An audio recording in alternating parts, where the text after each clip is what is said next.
अस्सलाम वालेकुम बच्चों, कैसे हैं आप सब। उम्मीद है खैरियत से होंगे। बच्चों, आज हमारा फर्स्ट ईयर केमिस्ट्री का एक और लेक्चर है जिसको हम कवर करेंगे, जो कि हमारे पास चैप्टर नंबर चल रहा है आपका 2 और एटॉमिक स्ट्रक्चर चैप्टर का नाम है। और चैप्टर में हमारा जो टॉपिक चल रहा है वो है emission spectrum and electronic configuration. ठीक है, ये स्पेक्ट्रम क्या होता है, इमिशन स्पेक्ट्रम क्या होता है और इसका क्या रिलेशन है इलेक्ट्रॉनिक कन्फिग्रेशन से, ये चीज़ हम आज के लेक्चर में देखेंगे। क्लियर बच्चों? तो अभी शुरू करते हैं अपने लेक्चर को। सबसे पहली चीज़ जो हम देखते हैं ना, वो हम देखेंगे कि ये स्पेक्ट्रम क्या होता है। स्पेक्ट्रम की बच्चों अगर हम बात करें स्पेक्ट्रम क्या होता है, तो स्पेक्ट्रम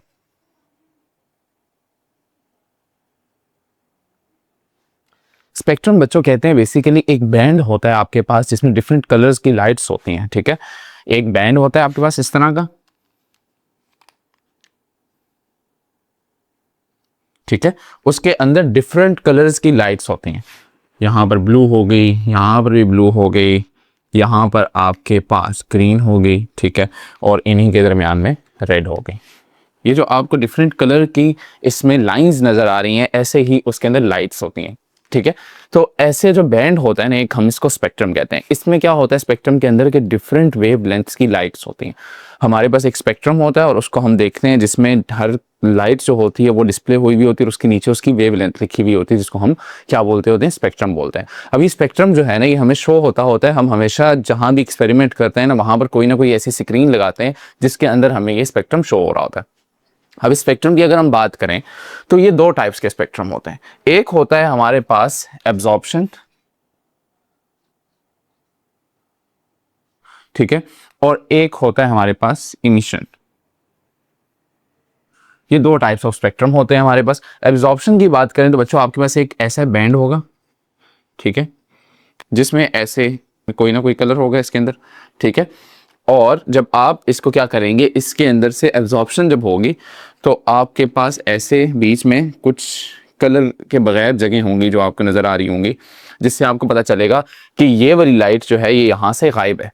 ठीक है, क्या पता चलेगा, जब आपके पास स्क्रीन के ऊपर जाके किसी भी चीज़ में से गुजर गई। अब होता क्या है, देखें, अगर मैं आपको एक एग्जांपल दूं, आपने एक पार्टिकल लिया, उसको आपने रखा है लाइट के आगे, उसके अंदर से आप जब लाइट गुजारेंगे तो वो लाइट कितनी एब्जॉर्ब करता है, ये चीज़ आगे चीज़ पड़ी हुई होगी स्क्रीन वगैरह, उसमें हमें शो होगी कि जब स्पेक्ट्रम उस पर बनेगा तो उसमें कुछ लाइट्स जो होंगी वो गायब होंगी। जब वो लाइट्स गायब होंगी तो हम कहेंगे कि ये वेवलेंथ की लाइट जो है इस चीज़ ने या इस पार्टिकल ने या इस एलिमेंट ने एब्जॉर्ब कर ली। ठीक है, तो ऐसे ही इमिशन स्पेक्ट्रम भी होता है। इमिशन स्पेक्ट्रम में क्या होता है कि आपके पास ऐसे स्पेक्ट्रम होगा,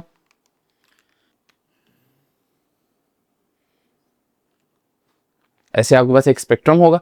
ठीक है, स्क्रीन समझ लेंगे, स्क्रीन है आपके पास और यहाँ पर आपको रेड कलर शो हुआ है, थोड़ी देर बाद आपको यहाँ पर ग्रीन शो हुआ है। ठीक है, थोड़ी देर बाद आपको यहाँ पर ब्लू कलर शो हुआ है।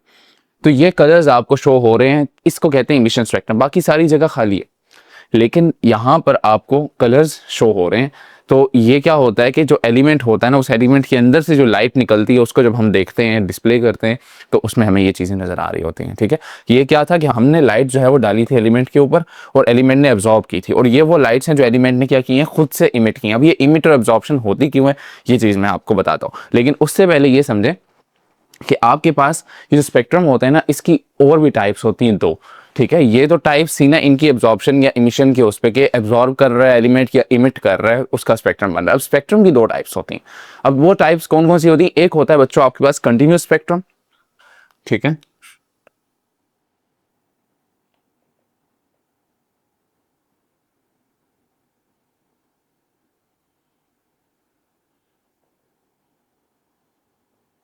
और दूसरा होता है आपके पास लाइन स्पेक्ट्रम।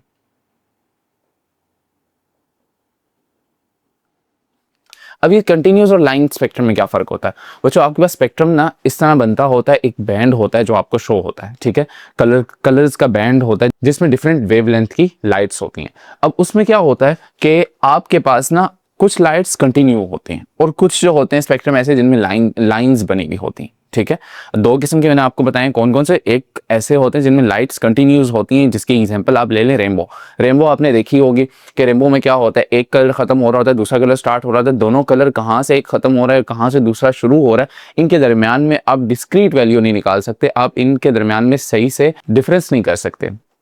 ठीक है। तो आप जब उनके दरमियान में डिफरेंस नहीं कर सकते तो ऐसे स्पेक्ट्रम को हम क्या बोलते हैं, कंटिन्यूस स्पेक्ट्रम, जिसमें एक लाइट एंड हो रही होगी और दूसरी लाइट स्टार्ट हो रही होगी, या एक कलर एंड होगा लाइट का वेवलेंथ का और दूसरे जो है कलर वो स्टार्ट हो रहा होगा। ऐसी सूरत में आप उसको क्या बोलते हैं, कंटिन्यूस स्पेक्ट्रम बोलते हैं, जिसमें आपको बीच में कोई वाज़ेह डिफरेंस नजर ना आ रहा हो। ठीक है, जैसे कि ऑरेंज जो है वो बदलता बदलता येलो हो गया, येलो से वो बदलता बदलता वाइट होता जा रहा है, तो ऐसा जो स्पेक्ट्रम होता है इसको हम क्या बोलते हैं, कंटिन्यूस स्पेक्ट्रम। बट अगर हम लाइन स्पेक्ट्रम की बात करें तो लाइन स्पेक्ट्रम जो होता है बच्चों, ये आपके पास कुछ इस तरह का होता है कि बाकी सारा आपको ब्लैक नजर आएगा, कोई लाइट नहीं होगी वहां पर, लेकिन बीच बीच में आपको ऐसे लाइंस शो हुई हुई होंगी जो कि डिफरेंट कलर्स की होंगी। यहाँ पर देखें, अब ये रेड शो हो रही है, ग्रीन शो हो रही है, ब्लू शो हो रही है, बीच में कुछ भी नहीं है।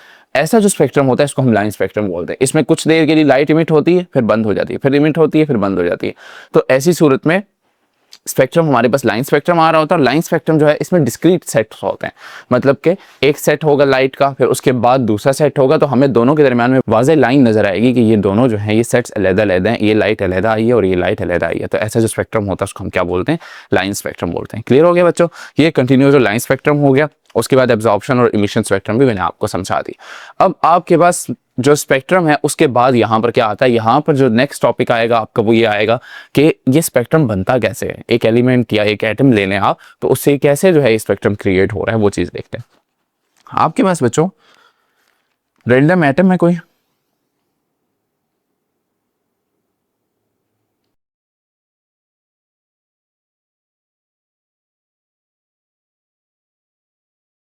ये आपके पास एक एटम है, ठीक है, टेढ़ा मेढ़ा सा है बट है।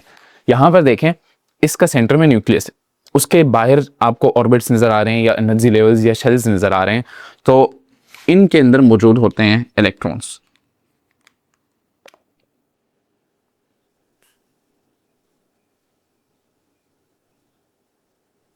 ठीक है, अब ये इनके अंदर जो इलेक्ट्रॉन्स मौजूद होते हैं ना इन शेल्स में, ये एनर्जी लेवल्स हम इनको इसीलिए कहते हैं कि उन इलेक्ट्रॉन्स की फिक्स एनर्जी होती है जिस भी शेल में वो प्रेजेंट होते हैं। अब ये शेल की एनर्जी जो होती है ये डायरेक्टली प्रोपोर्शनल होती है किस चीज़ के, डिस्टेंस के। न्यूक्लियस से जितना इलेक्ट्रॉन का डिस्टेंस होगा, जितना उसके शेल का डिस्टेंस होगा, या जितना उसके एनर्जी लेवल का डिस्टेंस होगा, उतनी उसके अंदर एनर्जी होगी। अब ये क्या करते हैं, जहां पर इलेक्ट्रॉन जो है वो प्रेजेंट होता है, जो नॉर्मल स्टेट में इलेक्ट्रॉन ना, कोई भी एटम जब नॉर्मल स्टेट में होता है, ठीक है, उसमें जो इलेक्ट्रॉन्स हैं वो जिस जिस जगह पे प्रेजेंट होते हैं ना, वो उनकी ग्राउंड स्टेट्स होती हैं। कोई भी इलेक्ट्रॉन आपके पास यहाँ पर समझें, ये दो लाइंस में आपको शो कर रहा हूँ, एक में n आपको 1 शो कर रहा हूँ, ठीक है, एक में आपको शो कर रहा हूँ n इक्वल्स टू 2, और थर्ड एक और में शो कर देता हूँ आपको n इक्वल्स टू 3। ये आपको मैंने तीन लाइंस शो की हैं। अब ये तीनों लाइंस आप एज ए कंसीडर करें जैसे 3 शेल्स हैं, ठीक है, आपको पता है n1 वाला शेल, n2 और n3, जिनको हम KLM बोलते हैं। अब ये K है, ये L है, ये M है, ठीक है। अब यहाँ पर एक इलेक्ट्रॉन प्रेजेंट है इस जगह, और यहाँ पर एक और इलेक्ट्रॉन प्रेजेंट है, 2 इलेक्ट्रॉन्स यहाँ पर प्रेजेंट है। अब इन इलेक्ट्रॉन्स को मैं क्या करता हूँ, जब मैं इनको एनर्जी दूंगा, मैंने क्या कर दिया, इनको एनर्जी दी,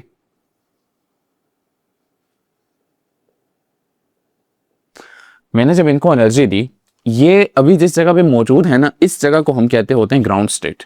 ज़रूरी नहीं है ये n1 ही हो, ये n2 भी हो सकता है, n3 भी हो सकता है। जहाँ भी वो इलेक्ट्रॉन जो है वो रह रहा है नॉर्मल कंडीशन में, उस जगह पे वो उस एनर्जी लेवल में रिवॉल्व कर रहा है, उसी एनर्जी लेवल में वो पहले से प्रेजेंट है, उस एनर्जी लेवल को या उस शेल को हम उस इलेक्ट्रॉन के लिए क्या बोलते हैं, ग्राउंड स्टेट।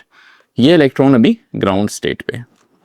जैसे इसको हम एनर्जी देंगे, ये करता है एक्साइटेशन करेगा, और एक्साइट करके ये यहाँ से निकल के इधर चला जाएगा इस वाले शेल में, और ये यहाँ से निकल के इधर चला जाएगा। जिसको जितनी एनर्जी देंगे वो उतने हिसाब से एक्साइट करेगा, ठीक है। तो ये यहाँ से आ गया इस जगह पे, और ये आ गया यहाँ। अब ये जिस जगह पर गए हैं ना, इस जगह को हम बोलते हैं एक्साइटेशन स्टेट या फिर एक्साइटेड स्टेट, ठीक है। यहाँ पर अब ये इलेक्ट्रॉन्स क्या हुए, एक्साइट हो गए, एक्साइटेड हो गए और इस जगह पे पहुंच गए। ये भी एक्साइट हुआ है एक्साइटेड स्टेट में, और ये भी एक्साइटेड स्टेट में। इन दोनों को हमने, इसको ज्यादा एनर्जी दी है, वो ज्यादा ऊपर गया, और इसको हमने कम एनर्जी दी है, ये कम ऊपर गया, ठीक है। ये न्यूक्लियस के करीब थे, जब हमने इनको एनर्जी दी है तो ये न्यूक्लियस से दूर गए हैं। आपको पता है कि जो एनर्जी जो है वो क्या है, डायरेक्टली प्रोपोर्शनल डिस्टेंस के न्यूक्लियस से। एनर्जी अगर आप बढ़ाएंगे तो न्यूक्लियस से डिस्टेंस बढ़ जाएगा उसका, इलेक्ट्रॉन का। तो इसने क्या किया, इलेक्ट्रॉन ने यहाँ से जंप की और एक्साइट होकर कहाँ चला गया, एक्साइटेड स्टेट में चला गया। कहाँ से, ग्राउंड स्टेट्स। अब क्या होता है, यहाँ पर जो स्पेक्ट्रम क्रिएट होगा वो ये वाला होगा, जो मैंने एब्जॉर्प्शन स्पेक्ट्रम आपको बताया था कि आप एक एलिमेंट के ऊपर लाइट जो है उसको ड्रॉप करें, आपके पास आगे स्क्रीन पड़ी है, जब वो लाइट उसमें से निकल के स्क्रीन पे आएगी तो आपको कुछ जो बीच में से बैंड्स हैं वो आपको गायब नजर आएंगे। तो ये जो बैंड गायब हुए हैं वो उस एनर्जी के हुए हैं जो इलेक्ट्रॉन ने एब्सॉर्ब कर लिया। ठीक है, अब क्या होगा, ये जो इलेक्ट्रॉन्स है ना ये एक्साइटेड स्टेट पे ज्यादातर रहते नहीं है, थोड़ी सी देर के लिए रहते हैं। जो एक्साइटेड स्टेट में जब इलेक्ट्रॉन जाता है ना तो वो थोड़ी सी ही देर के लिए रहता है। वो क्या करेगा, डी एक्साइटेशन करेगा, मतलब कि अपनी एक्साइटेड स्टेट से वापस अपनी ग्राउंड स्टेट पे आएगा। तो ये जो ग्राउंड स्टेट पे वापस आएगा इसको हम बोलते हैं डी एक्साइटेशन। ये जब डी एक्साइटेशन करेगा तो इसको हम क्या बोलते हैं, डी एक्साइटेशन। ये क्या करेगा, अब ये डी एक्साइटेशन करेगा। अब ये जैसे ही बच्चों अपनी एक्साइटेड स्टेट से कहाँ आएगा, वापस ग्राउंड स्टेट में आएगा, डी एक्साइटेशन करेगा। तो ये क्या करेगा, जो एनर्जी इसने अब्सॉर्ब की थी ना, अब आपको पता है ये न्यूक्लियस से दूर गया था एनर्जी अब्सॉर्ब करके, अब ये न्यूक्लियस से करीब आएगा तो आपको एनर्जी कम करनी है, इसकी एनर्जी कम करने के लिए अपनी एनर्जी इमिट करेगा। अब ये एनर्जी जब अपनी इमिट करेगा तो ऐसी सूरत में वो एनर्जी जो है वो हमें नजर आएगी ऐसे लाइन स्पेक्ट्रम की शेप में। इमिशन स्पेक्ट्रम में आपके पास ऐसे लाइन स्पेक्ट्रम की शेप्स में आएंगी। इमिशन से मुराद क्या है कि उसने इमिट की है, इलेक्ट्रॉन ने वो एनर्जी जो है वो इमिट की है। और आप देखेंगे कि आपने आगे स्क्रीन रखी हुई है इलेक्ट्रॉन के, जैसे इलेक्ट्रॉन ने एनर्जी इमिट करनी है आपके सामने जो स्क्रीन है उसे एक पैटर्न शो होगा जिसमें ऐसे कलर्स की लाइंस बनी हुई होंगी। जो इलेक्ट्रॉन जिस कलर में इमिट करेगा, जिस वेवलेंथ की लाइट इमिट करेगा तो वो जो है आपको शो होगी उस पर। तो आप फिर उससे बताएंगे कि इसने इतनी जो है एनर्जी इमिट की है और ये वेवलेंथ की एनर्जी इसने इमिट की है। ठीक है, तो ये जो इमिशन स्पेक्ट्रम है ना ये उस सूरत में बनता है कि जब इलेक्ट्रॉन क्या करता है, अपने अंदर जो उसने एनर्जी स्टोर की हुई थी, जब एक्साइट हुआ तो उसने जो एनर्जी स्टोर की थी उसी एनर्जी को क्या कर दे, इमिट कर दे। और एब्जॉर्प्शन स्पेक्ट्रम कब बनता है कि जब इलेक्ट्रॉन जो है वो एब्जॉर्ब कर दे किसी भी एटम पे या एलिमेंट पे आपने जो लाइट डाली है उस एलिमेंट के जो एटम्स हैं उनके इलेक्ट्रॉन्स क्या कर लें, वो एब्जॉर्ब कर लें। तो तब उस सूरत में हमारे पास एब्जॉर्प्शन स्पेक्ट्रम बनेगा। और इमिशन स्पेक्ट्रम कब बनेगा कि जब वही इलेक्ट्रॉन्स जो हैं वो क्या करें, अपने अंदर से लाइट्स इमिट करके वापस से अपनी कौन सी स्टेट पे आ जाए, ग्राउंड स्टेट पे आ जाए। तो ये जो इनकी एक्साइटेशन और डी एक्साइटेशन है इसी के अंदर ये हमारे पास स्पेक्ट्रम्स क्रिएट होते हैं। अब ये जो इमिशन स्पेक्ट्रम होता है बच्चों, ये जिसमें रेड, ग्रीन और ब्लू लाइंस मैंने शो की हुई हैं, ये बनता है इनकी बेस पर कि ये कौन से शेल पे गए हैं। ठीक है, फर्स्ट शेल से गए हैं, सेकंड शेल पे या थर्ड शेल पे। ठीक है, और उसके अलावा कि वो कौन से शेल से वापस कौन से शेल पे आए, ये डिपेंड करता है इनकी उस पर। एब्जॉर्प्शन स्पेक्ट्रम किस पे डिपेंड करेगा कि ये कौन से शेल से कौन से शेल में एक्साइट हुए हैं। और इमिशन स्पेक्ट्रम किस पे डिपेंड करेगा कि ये कौन से शेल से कौन से शेल में डी एक्साइट हुए हैं। ठीक है, N1 से N2 में गए या N3 में गए, एब्जॉर्प्शन स्पेक्ट्रम बताएगा। और N3 से N2 में आए हैं या N1 में आए हैं, ये कौन बताएगा हमें, इमिशन स्पेक्ट्रम बताएगा। क्लियर, एब्जॉर्प्शन इमिशन समझ आ गया आपको। अब इसके बाद बच्चों जो नेक्स्ट टॉपिक आता है आपका वो ये है कि ये कैसे हेल्प करते हैं इलेक्ट्रॉनिक कन्फिगरेशन। इलेक्ट्रॉनिक कन्फिगरेशन बच्चों इसका बहुत ज़्यादा रोल है। अब इसका रोल इस तरह का है कि इलेक्ट्रॉनिक कन्फिगरेशन में ये जो स्पेक्ट्रम्स है ना ये हमें बताते हैं कि आइदर एलिमेंट के अंदर इलेक्ट्रॉन्स कितने, ठीक है, जो भी एलिमेंट का एटम है उसके अंदर कितने इलेक्ट्रॉन्स हैं ये बताते होते हैं, उसके वैलेंस सेल में कितने इलेक्ट्रॉन्स हैं ये भी पता चल जाता होता है हमें। क्लियर, तो ये चीज़ें हमें इसके जरिए से पता लगती होती हैं। तो ये जो इमिशन स्पेक्ट्रम है ना इससे हमें कॉन्सेप्ट पता लगता है जो कि बोहर एटॉमिक मॉडल ने दिया था। ठीक है, नील बोहर ने क्या बताया था कि जो इलेक्ट्रॉन्स होते हैं वो प्रेजेंट होते हैं डिफरेंट शेल्स में। ठीक है, और डिफरेंट शेल्स के अंदर उनका एनर्जी अपनी अपनी एनर्जी लेवल्स होते हैं उनके, और वो जो हैं लाइन स्पेक्ट्रम क्रिएट करते हैं। जबकि रदरफोर्ड ने कहा था कि कंटिन्यूस स्पेक्ट्रम बनाते हैं, तो बोहर ने उसकी बात को रिजेक्ट करके बताया था कि लाइन स्पेक्ट्रम बनाते हैं। यही चीज़ हमें भी पता चलती है इससे कि जब इलेक्ट्रॉन जो है वो एक एनर्जी लेवल में घूम रहा है तो वो एनर्जी इमिट नहीं करेगा। ठीक है, रदरफोर्ड ने कहा था कि वो जिस भी एनर्जी लेवल में घूम रहा होगा वो एनर्जी इमिट करता रहेगा कंटिन्यूस। जब आपको पता है कंटिन्यूस एनर्जी इमिट करेगा तो कंटिन्यूस हमारे पास स्पेक्ट्रम बनता रहेगा। जाहिर सी बात है कि इलेक्ट्रॉन घूम रहा है साथ एनर्जी इमिट करता जा रहा है करता जा रहा है, तो हमारे पास जो भी स्क्रीन लगी हुई होगी उसमें रेगुलर जो है वो लाइंस आ रही होंगी, एनर्जी के बैंड्स आ रहे होंगे, वो हमें उसको हम फिर कंटिन्यूस स्पेक्ट्रम बोलेंगे। बट इलेक्ट्रॉन्स यहाँ पर क्या करते हैं, एटम्स लाइन स्पेक्ट्रम क्रिएट करते हैं। और लाइन स्पेक्ट्रम जो है वो कब बनता है कि जब इलेक्ट्रॉन्स जो हैं वो एक ऑर्बिट से एक एनर्जी लेवल से जंप करके दूसरे एनर्जी लेवल पे जाते हैं, एक्साइट होते हैं, और फिर जब डी एक्साइट होते हैं। क्लियर, ऐसी सूरत में हमारे पास लाइन स्पेक्ट्रम क्रिएट्स होते हैं। इसी चीज़ को हम क्वांटाइज्ड एनर्जी ऑर्बिटल्स बोलते होते हैं। ठीक है, कि इलेक्ट्रॉन्स जो होते हैं वो जिन भी एनर्जी ऑर्बिटल्स में प्रेजेंट होते हैं उनके अंदर उनकी एनर्जी सेम रहती है, वो इमिट या एब्सॉर्ब नहीं करते। जब वो एक ऑर्बिट से दूसरे ऑर्बिट में जंप करते हैं ऐसी सूरत में वो एनर्जी एब्सॉर्ब या इमिट करते हैं। क्लियर हो गया, क्वांटाइज्ड एनर्जी ऑर्बिटल्स आपको क्लियर है। ये जो बात थी ना ये फिर बोहर की जो है वो प्रूफ होगी इस बात से कि बोहर ने जो बताया वो सही बताया कि जो एनर्जी जो है वो लाइन स्पेक्ट्रम की फॉर्म में या सेट्स की फॉर्म में रिलीज होती है, ऐसे ही कंटिन्यूस रिलीज नहीं होती रहती। तो आपका ये जो टॉपिक था ये यहीं तक था। मुझे इजाजत दी दीजिए। बच्चों कोई भी कंफ्यूजन हुआ करे तो कमेंट सेक्शन में लाजमी पूछिएगा, क्योंकि आप सवाल करते हैं तभी हमें समझ आती है कि हम जो बता रहे हैं वो आपको समझ आ रहा है या नहीं आ रहा। क्लियर बच्चों, मुझे इजाज़त दीजिए। अल्लाह हाफिज़।